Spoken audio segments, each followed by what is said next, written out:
Welcome to Viking Spotlight, a podcast about people, events, and projects in the North Canton City School District. I'm your host, Jeff Wendorf. Today we're welcoming our athletic director, Mr. Tom Oakes, to talk about a winter update for our athletic teams. And we certainly welcome Tom in his first year as athletic director at North Canton City Schools. He began his career in our district in 1998 as a high school math teacher and varsity assistant basketball coach. After stints as a Hoover Math Department chair and North Canton Middle School athletic director, Tom became an associate principal at Hoover starting in the 12-13 school year.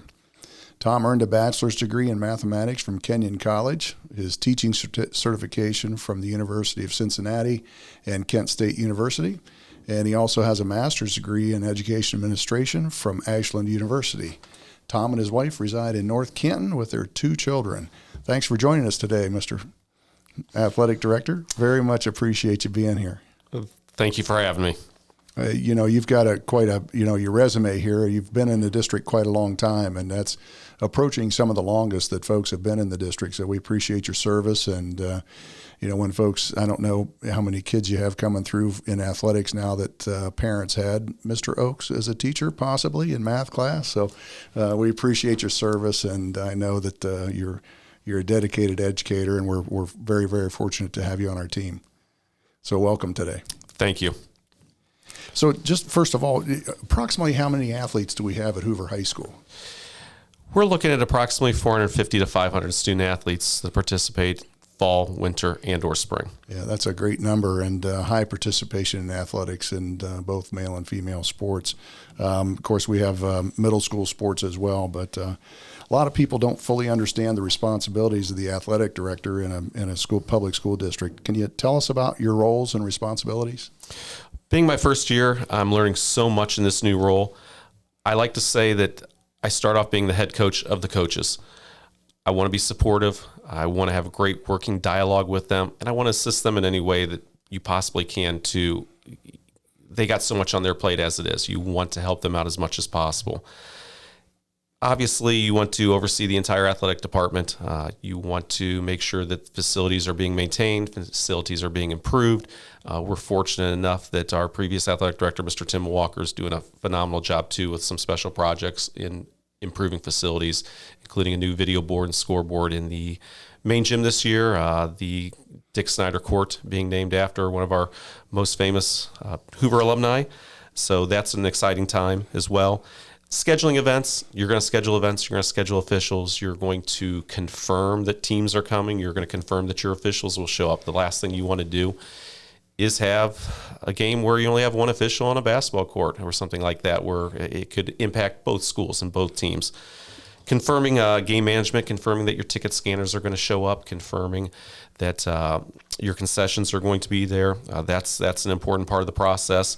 And then really great communication. You got to communicate with your league athletic directors. Also, you got to communicate with non-league athletic directors, with the Ohio High School Athletic Association, but most importantly, you got to make sure that your principal, your superintendent are up to date as well too. You certainly don't want to give them any surprises. You want to keep them ahead of the curve, so to speak. Right. So that's a lot. There's a lot of buckets there, and I think you've mentioned the most important one, I think, and from a district point of view is helping the coaches be successful and coaching coaches and how to deal with changing times and so on. It's not like when you and I played, and it's a different world, and it's a great thing for kids to be involved in athletics. But you mentioned personnel and helping coaches. You mentioned event coordination, and that's in itself is something that is huge with tickets, with preparation for the event, paying the officials, scheduling officials. There's just a lot going on. And so you have some help with that. And I know we're going to mention their names a little bit later on, but you have 2 folks that help you in the athletic office. And I know you guys are very, very busy. So sports are an important aspect of schools because they teach student athletes lessons that you can't learn in the classroom in most cases. What are some of those lessons? Student first, athlete second. It is a must. We are here to educate students. We are here to provide a quality education. North Canton's been doing that for generation after generation. So we take great pride in that we do students first, and we look at the athletic piece second. Time management's a huge part of being a member of a team, and you have to have good time management to keep your academics up, to make sure that you can fit your practices in, and maybe for multi-sport athletes, they may be doing some off-season workouts as well too. So time management's a crucial part of the student athlete. Commitment to a team. Sometimes we forget what it takes to be committed to an organization, to a team. And one of the things that I know personally I learned from sports for many years was just that commitment factor, that if you're going to put the time in, you must be committed to it. So we want to stress that. Being a good teammate, all right? Not everybody gets to play the amount of time necessarily that they want to play, but we need student athletes on the bench that are cheering on their teammates, that are being supportive, that if there is an injury, or in this case, during a pandemic, a COVID close contact, someone is out, we need people to step up and play their role. So that's an important part of the process. Being a good role model for the younger generation. I know having a couple younger kids in the district, they look up to these upperclassmen, they look up to these varsity players. And it's important for our varsity players to know that younger eyes are looking upon them, whether they're the Federal League MVP or whether they're someone that doesn't play as much. They're always looking at all of them, and they have to be good role models. And finally, how to handle success and failure. Too many times in life, it's easy to handle success, but it's very difficult to handle failure, and no one's going to go through life throwing a perfect game. Everybody's going to have their ups and downs, their positives, their negatives. How do we handle those? All right, do we get too big-headed when we deal with successes? I hope not.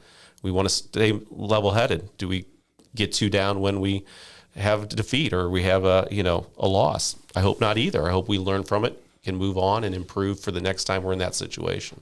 Sure, those are great topics. Thank you. And looking back, it's for myself and my wife and our kids. Athletics is a lot of life lessons that are crucial to us. So we appreciate the athletic contributions to that. So for anybody new to the area, we compete in the Federal League, and which is arguably one of the most competitive leagues in Ohio. And can you share a little bit about the Federal League? It's definitely one of the most competitive leagues in the state, no question about that. The league has changed over the years. It used to have as many members, I believe, as up to 12, I believe, when I was at Lake playing. But now we are currently sitting at 7 league schools, including ourselves. We have 5 other Stark County schools that partake in the Federal League. That being Lake, Glen Oak, Jackson, McKinley, and Perry. And then just in the last several years, we recently added Green High School, Summit County School as well, too, which has been a really good fit, I believe, for our district as well, too, and for our league. The nice thing about our league, the farthest trip is Perry. I mean, and that's only 25 minutes on a yellow bus. The closest trips are to Glen Oak and to our arch rival Jackson, and you're only spending 10, 15 minutes max on a bus there. So it's really a close proximity for league schools to get to compete against one another.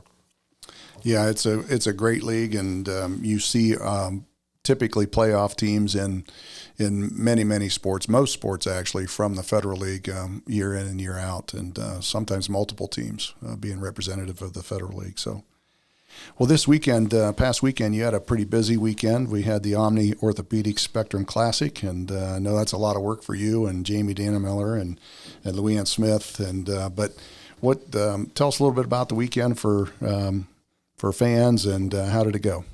Well, first and foremost, I could not do what I do without Jamie and Louanne. They are phenomenal. They truly have opened their arms this year to me, accepted me for my beliefs and my characteristics that I have, and certainly they have been a blessing to do a quality job in the athletic department this year. As far as the past weekend goes, we had 19 other schools here besides ourselves, 10 basketball games, 6 on Saturday night and throughout the day, and then 4 on Sunday, and just very good, highly competitive basketball games. We had some very good officiating as well, too, which really made the weekend quite special. Each team selected a player of the game after each game and was honored. At midcourt, we were able to donate $2,000 through Hoover Hoops to the Martin Luther King Commission of Greater Canton, which is an awesome opportunity as well, too. And just want to thank the number of volunteers that showed out from Hoover Hoops this weekend, whether it was concessions, whether it was ticket scanning, whether it was taking teams to and from their locker rooms, to and from the team feeds post game. So many great North Kansas citizens this weekend helping out, volunteering, and we could not do it without them. So we really appreciate Mr. Doc Kane, the Hoover Hoops president, and the countless number of volunteers that showed up this weekend to provide some outstanding entertainment. I think we had close to 1,200 people throughout the weekend come into Hoover and get to see some great basketball. Great. Yeah, that's a great turnout and a great event and a nice contribution. You mentioned tickets. I'm going to ask you this on the fly here. You mentioned tickets. We've transitioned, and most everybody in Ohio has transitioned from paper tickets and off the roll like you usually get to an online ticketing system. Can you tell our listeners what that means and how they can get to that, and also how they can get help if they need it? Yeah, we're using hometown ticketing along with the other 6 Federal League schools. Basically, with COVID and trying to stay online and cashless, hometown ticket has been the best option so far for our league, in the sense that you have hometown that does our league, but it also does the OHSA playoffs as well too. So we want to stick with some familiarity for our fans. As far as purchasing tickets, fans can go to 2 places. They can go to www.hoovervikings.com for our home contests, or the hometown ticketing app is now out, where fans can go and they can type in 44720, and a bunch of all the North Kansas schools come up, or they can type in Massillon and they may see a Jackson, a Perry, Tigertown in there as well too. So those 2 options are great as far as getting tickets. We do know that we have some individuals that are not tech savvy and they need some assistance. And we've always said, please call the athletic department. We will be more than happy to either walk you through, or if you would want to come up to the athletic department, we would be more than happy to help you through the process, get you started. Once people see the familiarity, it seems to go better and better. The other option that we're doing, which is a little bit different than other schools this year, is we have kiosks set up for tickets at our home games. So fans can come, they can get on one of our iPads, they can enter their information. The biggest thing that, again, we've had some criticism with, but I think a lot of schools have had that, is that it is cashless, so you need to have a credit card to use one of our ticket kiosks. But again, once you do that, we'll get you in to see some great action in support of our Hoover Vikings. Great. It sounds like a very positive transition and something that the world is heading to. And I don't think we've seen a drop off at all. And I know you're able to see pretty cool at the events how many tickets you've had, what our fans' numbers are looking like. And I know at some of our larger events, you're keeping an eye on that. Yeah, we can see how many people are at the events. But the other thing that I would recommend, and we're going to do a better job over the summer promoting, is spirit passes. We have student spirit passes. We also have adult spirit passes, and really those are great bargains if you're going to come to multiple events. If you're going to come to football and basketball, I would recommend you buy a spirit pass. Then it's just a one-time being on hometown ticket. It's a one-time fee. And you can save a lot of money and so forth by attending those events. So that's something we're going to work on in the late spring, early summer, and make sure our community members know that I think $68 for a student spirit pass and $83 for an adult spirit pass doesn't get much cheaper than that if you're going to come to a lot of different events. Right. Thanks. Well, let's get into some individual sports and talk about how the winter's going for them. So Hoover boys basketball had an exciting game against Jackson Friday night with another overtime finish, but unfortunately the Polar Bears got us by 2 points in double overtime, I believe. And teams played well this season. I think we were 9-2 going into that game, and despite that Friday night piece, the players, having a couple players out due to injuries and so on, and talk to us a little bit about boys basketball. Really excited with the direction of our boys basketball program. Coming off the district title 1 year ago, our expectations were extremely high. Injuries to seniors Cade Henney and DJ Reed prior to the start of hoop season have not stopped this determined group of student athletes. We currently sit at a record of 10-3 overall with a victory over Strongsville this past Sunday in the Spectrum Classic, and we're currently 4-3 in the Federal League. Certainly proud of the culture Mike Bluey has brought to our program. His teams have always played hard. They've always been competitive from start to finish, and they hang their head and hang their hats on tough man-to-man defense. Mike's teams are always been patient on offense, always looking for the open man, and always looking for the defensive mismatches in order to get the best shot on each possession.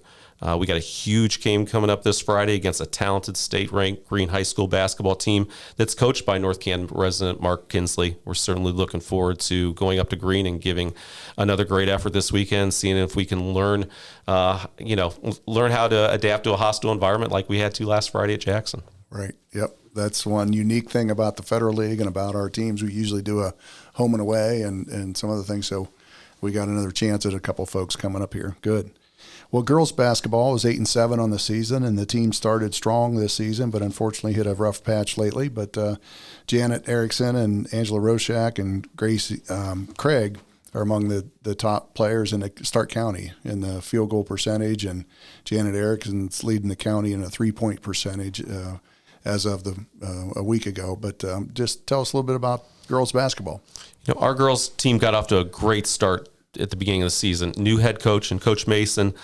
So proud of this group for how quickly they picked up on his offensive and defensive systems. Anytime you have a transition and you have a brand new coach, typically it takes time to build that culture and get comfortable with those offensive defensive schemes. But they started off strong and couldn't have been more prouder of that group.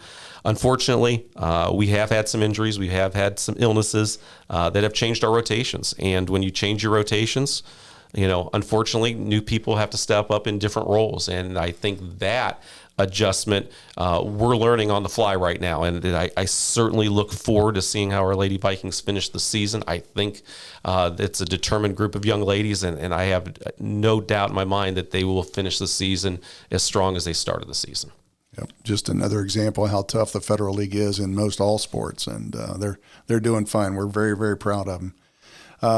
On to bowling. The boys bowling team is doing super, undefeated so far, I believe, and have a first place finish in the conference early bird tournament. And the girls team's 3-5 on the season with a 6th place finish in the early bird tournament. How's the folks going with the bowling? Yeah, boys team's off to an outstanding start as well. They are currently undefeated, 8-0, 5-0 in the Federal League. They have been extremely competitive in their team tournaments as well this year. They did have the first place finish in the conference early bird tournament and a 2nd place finish, I believe, in a holiday Christmas tournament. The girls team is currently at 3-5. They are 2-3 in the Federal League. Both those 2 wins are over our arch rivals, though, so that's a plus. Both programs participate in a tournament this upcoming weekend, and both have key Federal League matchups against a strong McKinley bowling team next Monday. Awesome. Yeah, that's pretty neat to watch them. And I know we have senior nights coming up next week for quite a few of our winter sports teams to recognize them. And I would recommend one thing, too. If you've never been to bowling before, get out and support these kids at Park Center Lanes. I mean, they are enthusiastic. They provide a great amount of energy that, sometimes basketball players, football players, they may get energy from the crowd throughout the course of the game. They provide their own energy. And, there's limited spectators there, but if you can get out, it certainly is quite an experience. I've been glad to be able to see them compete a couple of different times this year so far. Yep. It's great to see them roll the ball, and they do support each other well, and they do appreciate the fans that are there as well, and a lot of parents and so on. But those are open to the public, and no ticket sales are required for those, so those are a free thing, and stay after and roll a couple frames yourself, right? Absolutely. Wrestling teams had a couple dual and quad wins in recent weeks, and this faced with a couple cancellations too due to some extenuating circumstances. But they've been tough on Coach Nick Gamble and the wrestlers. How are they doing on the mat? I give Coach Gamble and his wrestlers all the credit in the world. They have been the most impacted team by COVID and cancellations this winter. Losing 2 valuable tournament experiences. Medina is a huge tournament, I think over 40 teams, and same with Alliance. Everyone in Stark County, if you're a wrestling fan, you know about Top Gun and you've known about that 2-day tournament for years. But it has not stopped these individuals from improving on a daily basis. They were able to attend a last-second tournament in Ashland. I believe about 16 or 18 teams were there. in place of the Medina tournament a few weeks ago over the holiday break. And this past weekend, they traveled to Canfield for a quad, and they traveled to Marlington for a one-day tournament in place of the Top Gun. So they have been able to get some matches in. We're currently sitting at a 13-4 overall record, 1-0 in the Federal League, and we do travel to Greene this Thursday for a key Federal League matchup on the mat. Awesome. Thanks. Those kids, whether you have a match played or not in all sports, but wrestling, the demands on those kids physically and mentally to be prepared for a match is just incredible. And to have those changes come at you as well, that's another thing that they need to prepare for, and they've done it quite well. So we're glad that the athletic director and the coaches have been able to pick up some matches that got canceled in other places. So the girls swim team is off to another strong start with wins at McKinley Relays and the Federal League meet, along with the wins at dual or tri meets. Any standout performances you can share with girls swimming? We're currently at 3-0 in the Federal League, and that's big because the second place team, I believe, was Greene at the Federal League meet, and we were able to knock them off in the head-to-head matchup as well, too. So we've got a good start to that girls swim season. Our girls do hold the top spot in the 200 free relay for all Stark County teams, and they're ranked very high in all other events. Awesome. Great. And how about the boys swim team? They've had dual and tri-meet wins and grabbed a second place finish at the Federal League meet. They're also 3-0. They did finish second behind Greene at the Federal League meet, but they were able to knock them off in the head-to-head competition, which was good to see a week ago. They've had 4 swimmers of the week so far this year: Peter Helmuth, Boston Sullivan, Ryan Ellers, and TJ Bragg just recently. The boys are also ranked high in each event for all Stark County teams, with the boys holding the top spot in the 200 freestyle, the 400 freestyle, and the medley relay events. That's awesome. And both our boys and girls swim at the North Canton Y. One of the things I wanted to mention about all of the sport teams and so on is you can find schedules on HooverVikings.com and check out the schedules for what's happening in the coming weeks. Lots of excitement, and keep an eye on the tournament postings and everything else. But love to see our fans at some of the matches and games and meets that happen, and encourage them. So anything else you want to share with us about Hoover Viking athletics? Well, swimming also is difficult for tickets right now due to COVID and due to the restraints. They're the one program that has been impacted in the amount of tickets we can put up, especially I know that Greene High School does not allow spectators this year for their swim meets. We're able to hold approximately 90 to 100 people at the North Canton Y. We're very thankful for their support, and we try to distribute tickets on a fair basis, so that way, sure.